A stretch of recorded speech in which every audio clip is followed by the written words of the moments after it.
থাপ্পড় দেয়া শেষ, আমি যে সাহসী সেটাও প্রমাণ করা শেষ। এখন তুই ফোট, যা। যাচ্ছি ভাইয়া, তার আগে আপনি যদি আপনার নামটা একটু আমাকে বলতেন। মাসুদ, সাহসী মাসুদ। আর এই মাসুদ এখন সাহসী। যাও ওইদিকে যাও। যাচ্ছি, কিন্তু দেখা হবে। না দেখা হলেও সমস্যা নেই, কাম তো শেষ। আমার এখনো শেষ হয়নি, দেখা হবে।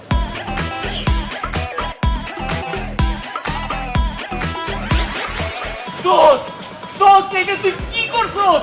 তুই জানিস তুই যে মাইটাকে এখন থাপড়াই দিচ্ছে কে? আমি কেমনে জানবো এটাকে? তুই জানোস কিনা এটা কো? আরে শোন, এই শহরের সবচেয়ে বড় রংবাজ সানগ্লাস বিল্লা ভাইয়ের বোন অন্তরা। এখন বিল্লা ভাই যদি জানে যে তুই তার বোনকে থাপড়াইছস, তাহলে তোরে কাইটা কাইটা কাইটা কাওয়া দিয়ে খাওয়াইবো। ভাই তুই তাড়াতাড়ি এই শহর ছেড়ে গ্রামে চলে যা, যা এক্ষুনি যা। ও আল্লাহ গো, আমি এটা কি করলাম? আমি বিল্লা ভাইয়ের বোনের গায়ে হাত তুলছি। আমি আর ঢাকা সিটিতে নেই, মামা ভাগ। জান, তোমার সাথে আমি কত জায়গায় বৈশা বাদাম খাইছি, প্রেম করছি, সিনেমা দেখছি, আর কত কিছু করছি। তুমি আমার মাফ করে দিও জান, তোমার বোধহয় আমি ছেঁকা দিয়ে দিতেছি এখন। তুমি এসব কি বলো? তুমি আমাকে কেন ছেঁকা দিতে যাবা? আমি কি কোনো ভুল করে ফেলেছি? আমার কি কোনো অন্যায় হয়ে গেছে? তুমি আমাকে বলো কি। জান, তুমি কিচ্ছু করো নাই, যা করার আমি করছি, আর সেই জন্যই আমি ঢাকা ছেড়ে চিরতরে চলে যেতেছি। আমি আর জীবনে ঢাকা শহরে আসবো না। জান, কি বলো এসব তুমি? তোমার মাথা ঠিক আছে, তোমার শরীর ঠিক আছে তো? তুমি কেন এখন ঢাকা শহর ছেড়ে গ্রামে যাবে বলো? আরে বাবারে, এত সময় নাই, এত বিশদ বর্ণনা দেওয়ার এত সময় নাই। আমি যদি ঢাকায় থাকি, যে কোনো সময় মার্ডার হয়ে যাব। আমি একেবারে চিরতরে ঢাকা থেকে চলে যেতেছি, পালায় যাবো। তুমি আমার দোয়া করে দাও জন্য। তোর দোয়াটা কোনো কামে দিল না রে। আফসোস, তুই পলাইতেও পারলি না।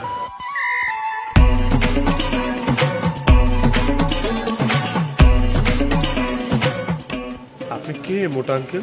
বয়টা যে কান সকুন ঘুরে ফেলাম। হ্যাঁ, কি এর মোটা আঙ্কেল? হ্যাঁ ভাই ক ভাই। সরি সরি ভাইয়া, আমি ছোটবেলা থেকে মোটা মানুষ দেখলে অনেক ভয় পাইতাম, তো এই ভয় ঠেলে আপনাকে ভাইয়া ডেকে ফেলছি। আপনি কে ভাইয়া? আমি বিল্লা, এলাকায় আমারে সানগাছ বিল্লা কয়। আপনি কি কোনো কারণে আমার উপর বিলা? তুই আমার বোনরা থাপ্পড় মারছস কেন? কি বলেন ভাইয়া? আমি আপনার বোনের গায়ে হাত তুলবো কেন? আরে ভাইয়া, আমার গালে যদি একটা মশা বৈশা থাকে, তারপর তো আমি থাপ্পড় মারি না যে বাবা তুই রক্ত খেয়ে নিজের মতো করে চলে যা। আমি মনের দিক থেকে অনেক নরম, অনেক কোমল ভাইয়া, বিশ্বাস করেন। আমি আপনার বোনের গায়ে হাত তুলবো, প্রশ্নই আসে না। আমার ঘরে কয়টা মাথা আপনি বলেন? কি কস তুই? তুই আমার বোনের মানুষ নাই? তোর নাম মাসুদ না? না ভাইয়া, আমার নাম মাসুদ না তো, আমার নাম কুদ্দুস। এই, তুমি মিথ্যা কথা বলতেছো কেন? ভাইয়া, ওর নাম বাসুদি। এই তুমি মিথ্যা কথা কইলি কেন? তো কত বড় সাহস তুই মিথ্যা কথা কস? কিন্তু ভাইয়া, আপনার বোন কে? আমি কার গায়ে হাত তুলছি? আপা কোথায়?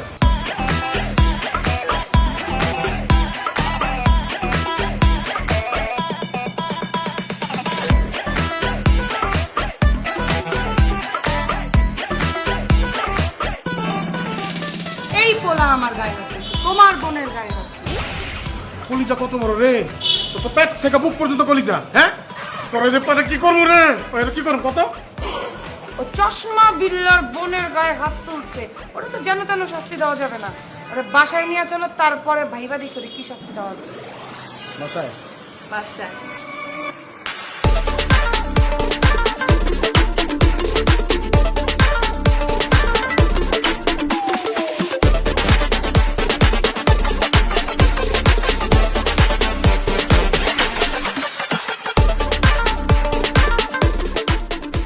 আপনি যদি আমার মারতে চান মারেন, লাথি দিবেন দেন, উষ্টা দিবেন দেন, যা খুশি তাই করেন, খালি জানে মাইরেন না।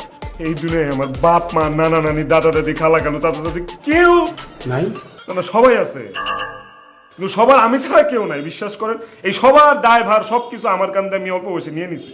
জান, একটাবার ভাইবা দেখেন, আমি যদি মরে যাই তাহলে তাদের কি হবে? আমার ঘর পরিবারের কথা মনে করে আপনি প্লিজ আমার মাফ করে দেন। হেই, তোর মারছি না, তোর ধরছি, তুই কান্তাছস? আমি তো মনে কর তোর সাহস দেখে মনে কর যে আমি আশ্চর্য হয়ে গেছি। তুই কার বোনের গায়ে হাত তুলছিস বুঝতে পারতেছস? আমার বোন যখন রাস্তা দিয়ে হাঁটে কি করে জানো? এলাকার লোকজন দোকানে শাটার বন্ধ করে পালায় যায়, রিক্সাওয়ালার মনে রিক্সা রেখা, গাড়ি মনে গাড়ি রেখা ওলা পলায় যায়। আর সেই বোনটা তুই মনে কর খাবার মেরে দিচ্ছ। ভাই রে, তোর তো মনে কর হেভি সাহস। তোর তো কঠিন শাস্তি দিতে হবে, কঠিন শাস্তি। কি কঠিন শাস্তি ভাইজান? বিবাহ। কার বিবাহ? তোমার বিবাহ আমার বোনের সাথে। এইসব আপনি কি বলতেছেন ভাইজান? এতদিন ধরে তো আমি তোর মতো একটা সাহসী ছেলে খুঁজতেছিলাম। আরে আমার চারিপাশে কত শত্রু তুই জানোস? এই পর্যন্ত আমার বোনের লগে বিয়া দেওয়ার লেগে যে কটা পোলা আনছি সব পলা গেছে। তুই প্রথম তোর পেট থেকে বুক পর্যন্ত খালি কলিজার কলিজা। অনেকদিন পর খুঁজে একটা সাহসী পোলা পাইছি। এই জন্যই তোর সাথে আমার বোনের বিয়া দিতে হবে, যাতে তুই আমার বোনকে প্রোটেক্ট করতে পারোস। অসম্ভব, আমি অল্প বয়সে মরতে চাই না। আমি আপনার বোনে বিয়ে করতে পারবো না ভাইজান। তোর কোনো শারীরিক সমস্যা আছে? ওইরকম কোনো সমস্যা নেই। আসল কথা হচ্ছে ভাই, আমার তো বিয়ের বয়সই হয় নাই। তাছাড়া আমার 6 চাচার 1 চাচারও এখনো বিয়ে হয় নাই। আমি যদি তাদের আগে বিয়ে করি তাহলে তারা সবাই আত্মহত্যা করবে। আমার লগে ধোকাবাজি চলবো না, আমি আগেই বুঝছি। তোর চুল দাঁড়িয়ে আর মনে কর, হ্যাঁ মানে দেখে বুঝে গেছি যে তুই মনে কর বিবাহ লায়ক হয়েছ। তোর আগে বিয়েটা দিয়ে লই, তারপর তোর চাচার চাচির লোকে বিয়েটা। ভাইজান, আমার চাচার জন্য আপনি পাত্রী খুঁজে দিবেন বুঝলাম, কিন্তু এই যে আপনার বোন, কি সুন্দর একটা মেয়ে, তেলতেলা চেহারা, চুলগুলো নুডলসের মতো পেঁচেন না, সে কি আমার মতো একটা হিরোইন চিপ ভাটপার একটা কালো কুৎসিত আনস্মার্ট খ্যাত ছেলেরে বিয়ে করবে? রাজি হবে বলে? অবশ্যই, আমার তো কোনো সমস্যা নেই। আর কে বলছে আপনি আনস্মার্ট খ্যাত?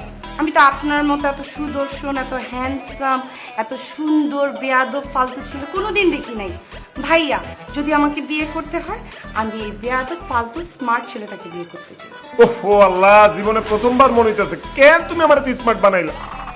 সাফার, আমি যতই হ্যান্ডসাম আর স্মার্ট হই, আপনার সাথে কি আমার যায় কোনোদিন? দেখেন, আপনি হচ্ছেন লিয়া কোতালে, আমি হচ্ছি জুতার কালি।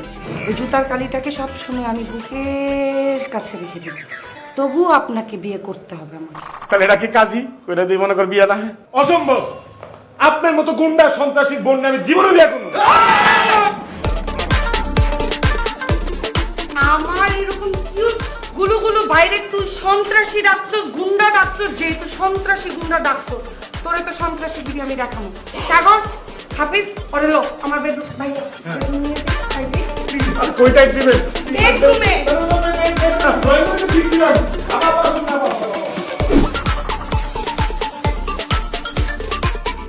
কি ব্যাপার, আপনি দরজা টরজা লাগাইতেছেন কিসের জন্য? আল্লাহ দোহাই লাগে, আপনি কিন্তু আমার কোনো সর্বনাশ করেন না প্লিজ প্লিজ। দেখেন, আমি কিন্তু বিয়ে করি নাই। এখন যদি আপনি আমার সর্বনাশ করেন তাহলে কিন্তু এই জীবনে আমার কোনোদিন বিয়ে হবে না। আমি কেন তোমার সর্বনাশ করবো? তুমি উল্টা আমার সর্বনাশ করবে। মানে? মানে জানে পরে বলতেছি, তার আগে বলো আই লাভ ইউ। আপনাকে কেন আমি আই লাভ ইউ বলবো? আমার গার্লফ্রেন্ড আছে না, ওকেও তো আমার আই লাভ ইউ বলতে হয়। এত আই লাভ ইউ তো আমি খরচ করতে পারবো না। খরচ করতে পারবে না মানে? যখন আমাকে আই লাভ ইউ বলছো তখন খরচ করছো কেমনে?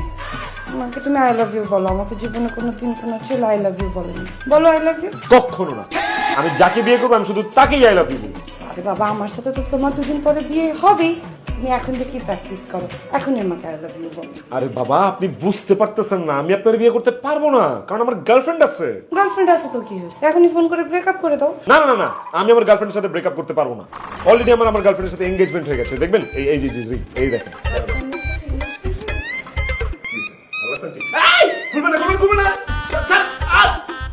শেষ, আংটি ছুঁড়ে ফেলে দিচ্ছি, এঙ্গেজমেন্ট ভেঙে গেছে, রিলেশন শেষ। এখন থেকে তুমি আমার। দেখেন, আমি একটা বেকার, একটা ভাদাইমা ছেলে। আমারে বিয়ে করলে আপনি এক বেলাও খাইতে পারবেন না, সারাটা জীবন কিন্তু না খেয়ে থাকতে হবে। এত হ্যান্ডসাম একটা জামাই পাবো, আমি না খেয়ে একটু শুকাইতেও চাই। তোমাকে বিয়ে করলে যদি না খেয়ে থাকতে পাই তাহলে আমি একটু শুকাবো। আরে ভাত না খাইলেন, কিন্তু আমি তো থাকি বস্তিতে। আপনি কি আমার সাথে বস্তিতে থাকবেন? ওই বস্তিতে শীতকালেও গরম লাগে, গরমকালেও গরম লাগে, আর মশা তো আছেই। আপনি কেমনে থাকবেন আমার সাথে? আপনি আমার বলেন। আপনি যদি আমার বিয়ে করেন, আপনি জীবনে কোনোদিন শান্তিতে রাতে ঘুমাইতে পারবেন না। এত সুন্দর জামাই থাকলে ঘুমায় কোন পাগল? আমি তো সারা রাত বসে বসে গল্প করে পার করে দেবো। ও মাই গড, জীবনে প্রথম আমি আমার রুমে কোনো ছেলে নিয়ে, মানে কেউ দেখতেছে না, কেউ বুঝতেছে না, এটা যে আমার জন্য কি বড় একটা পাওয়া আমি বুঝাইতে পারবো না। I feel so excited. আপনি কিন্তু ভুল করতেছেন, আমি কিন্তু ছেলে না, আমি একটা বাচ্চা। প্লিজ, আপনি আমার মতো একটা শিশুর জীবন বিয়ে করা নষ্ট করে দিবেন না। আমার বাচ্চা খুব ভালো লাগে। যদি তোমার ওজন আমি নিতে পারি, মাঝে মাঝে তোমাকে কোলে নিয়ে ছাদে ঘুরাবো। দুদিন পর তো আমাদের বিয়ে, একটু আমার সাথে রোমান্টিক কোনো আলাপ করো না একটু। আমি তো রোমান্টিক কথা সব ভুলেই গেছি। রোমান্টিক কথা ভুলে গেছো মানে কিভাবে? কারণ আমার গার্লফ্রেন্ড অনেক লাজুক ছিল, ও রোমান্টিক কথাবার্তা একদম পছন্দ করতো না, তাই আমিও রোমান্টিক কথাবার্তা বলতাম না। ওই যে না বলতে বলতে সব কিছু ভুলে গেছি। কোনো সমস্যা নেই, তুমি আবার প্র্যাকটিস করা শুরু করো। তা নয় না, আমি তো আসছি, আমি শিখাই দেবো। আরে বাবা, আপনি কেন বুঝতে পারতেছেন না যে আপনার আমি বিয়ে করতে পারবো না? কারণ জ্যোতিষী একবার আমার হাত দেখে বলছে, আমি যারে বিয়ে করব সে বেশি দিন বাঁচবে না। তার মানে কি দাঁড়ায়, আপনি যদি আমাকে বিয়ে করেন আপনি কিন্তু বেশি দিন বাঁচবেন না, বলে দিলাম। এত সুন্দর হাতের সাথে হাত ধরে আমি মরতেও রাজি। বিয়েটা আগে হোক, তারপরে মরবো। আমার কোনো সমস্যা নেই বিয়ে করবো। আমি যাই একটু ভাইয়াকে বলি বিয়েটা যেন তাড়াতাড়ি রেডি করে। তুই আমার বিয়ে করবি? আমি আজকে রাতেই পালাইতেছি।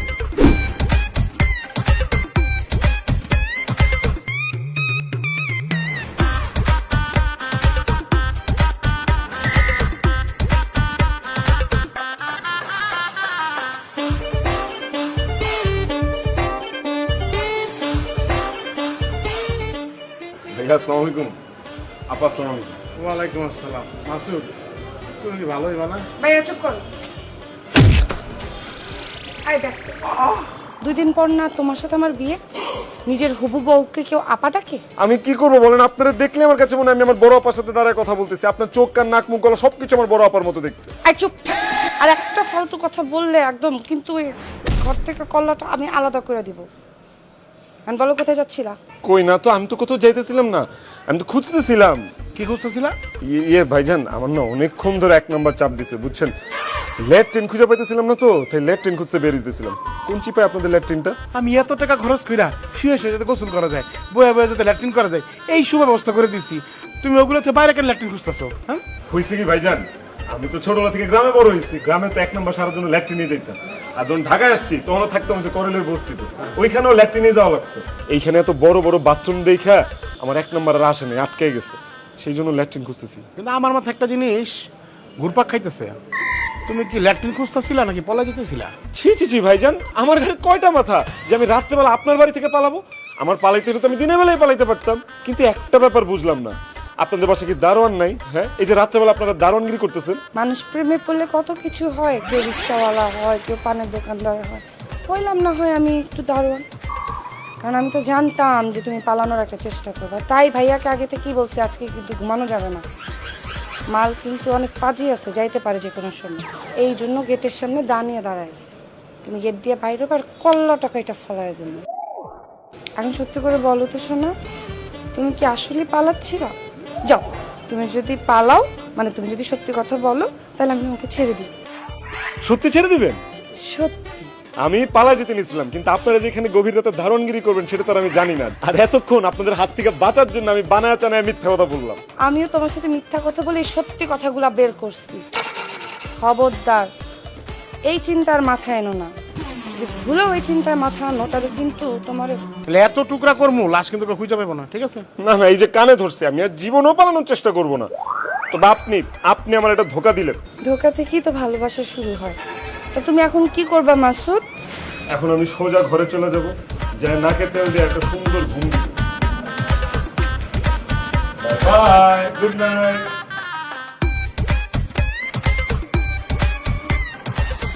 আল্লাহ রে আল্লাহ, এই গুন্ডা ফোনের বিয়া করলে তো আমার জীবন শেষ।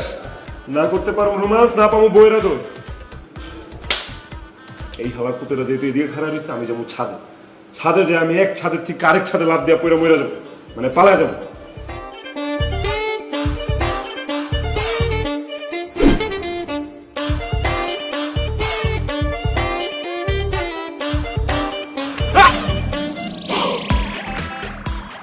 আবারও আসসালামু আলাইকুম আপা এবং ভাইয়া। এই খুশি মারলে এইখানে এইখানে এইটা ব্যথা এখন। মাসুদ, এইবারও ভালো হইল না। আগেরটা থেকে জোর হয়েছিল। নিচে না আমি বললাম আপু না ডাকতে, আমি হবু বউ, তারপর আপু ডাকতেছে কেন? আমি আবারও ভয় ভুলে বলে ফেলছি।